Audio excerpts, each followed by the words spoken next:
I'm Walt. I'm a junior at Bates College. Yeah, let's get started. When most kids are asked the question, what do they want to be when they grow up, quite frequently, and their answers change all the time. When I was a kid, when people would ask me that question, my answer would always say the same: President of the United States, without any hesitation. Yeah. So at age 4, like that was cool. It was like, oh, okay, cool. He wants to be president of the United States. Now at 21, when I answer that question, I'm like president of the United States, jokingly, but still with some sort of like a why not me sort of attitude. When I was a kid, I thought if I became president, I could change the world. And so a lot of things that I did as a kid involved me trying to sort of enact some sort of change. Or, looking in hindsight, it was probably just little Walt trying to be as much of a contrarian as he possibly could.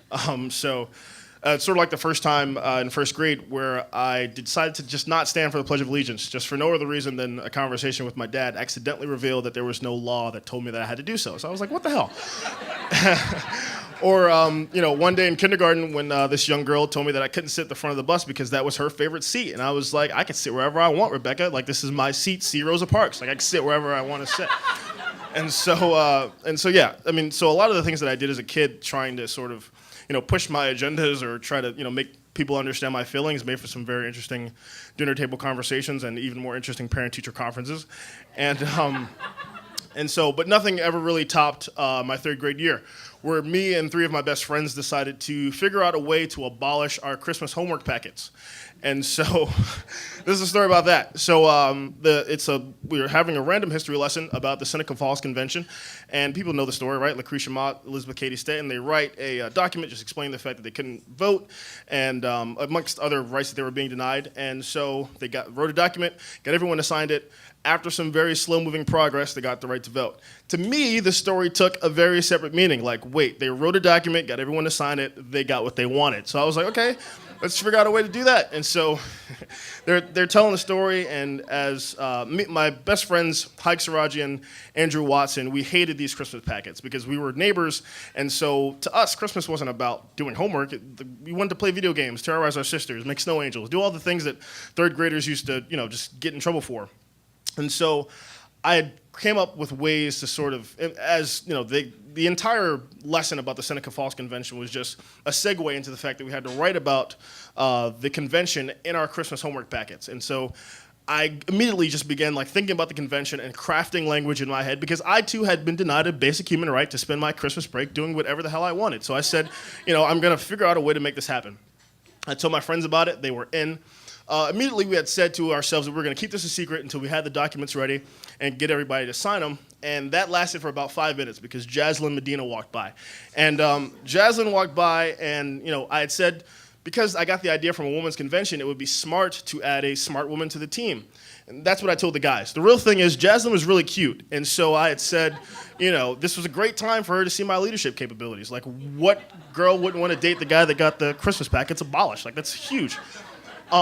So I had, the plan was to make this as lucrative as possible to teachers, to students, to parents. We had embellished a tad. We had said, we talked about how great Christmas is to spend with family and holiday season. And so we had wrote a personalized letter for each grade.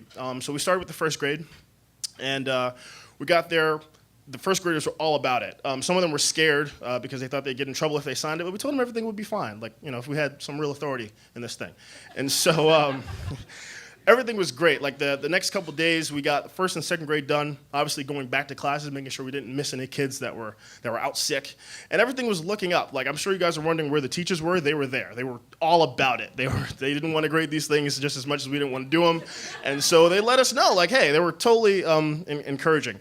And so everything was great until we got to the third grade classes. This teacher, who shall remain nameless, no, I really just can't remember her name. She had said, I was in her class, she kicked me out. She was like, get out of here, your plan's gonna fail, and even if it does, mysteriously work out, I'm gonna assign extra homework for my kids regardless, it doesn't matter. And I was really just shocked. I was like, wow, you really like these Christmas packets, a lot, I'm sorry. And she told me to get out, and I really didn't know how to respond. I hadn't been met with any resistance yet, so it was just kind of all right, cool, I guess you don't want them to happen. So the Christmas packets we wanted them gone. We had gotten all the petitions done, By the end of recess that third day, we walked into the principal's office like 4 straight bosses. Like we walked in there, put the papers down on the principal's desk, and she looked up at us like sort of surprised, as if she was shocked that we got this far.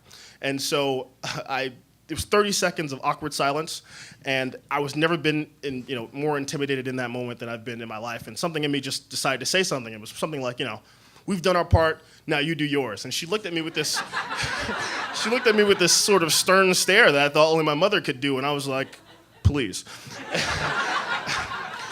Very, very long story short, we lost, and the Christmas packets were on, and we definitely had to do them during Christmas. But we lost, and in that moment, I never wanted to lose again. And the dream team that we had, despite the fact that we lost, what's more important was the resistance. And we lost, and the thing is, the woman at Seneca Falls didn't lose.